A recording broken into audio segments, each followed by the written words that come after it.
Kama kuna kosa baya utalifanya kwenye maisha yako kuhusu Mungu, ni kumwekea mipaka Mungu, ni kumfungia Mungu kwenye boksi.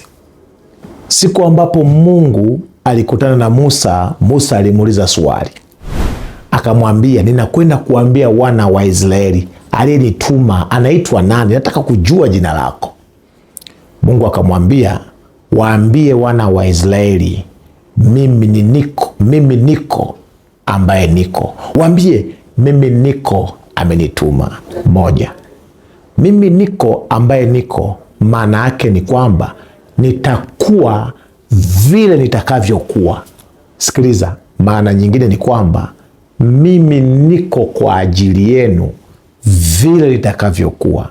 Najua mko Misri, kuna wakati mtatoka, mtahitaji mtu wa kupasua bahari. Kuna wakati mtahitaji maji. Kuna wakati nitakuwa ulinzi kwenu.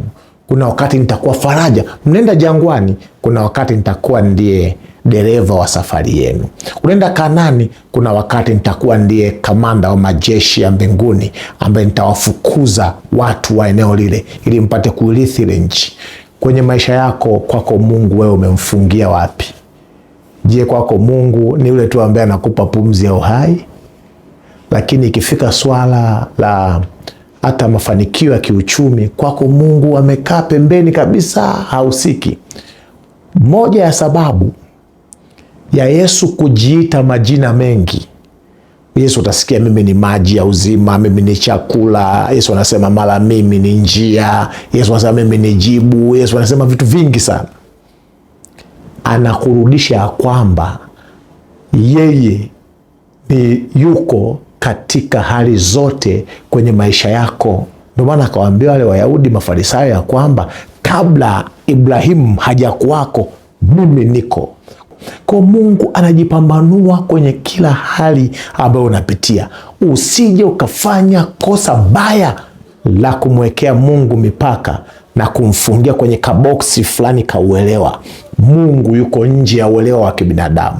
Mwite Mungu kwenye kila hali unayopitia. Mwite Yesu kwenye kila hali unayopitia. Je, ni kitu gani ambacho kimekutenga na upendo wa Mungu?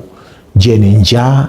Je, ni kupigwa? Je, ni kuachwa? Je, ni huzuni? Je, ni taabu? Katika kila hali unayopitia, Mungu anakuambia mimi niko kwenye hiyo hali.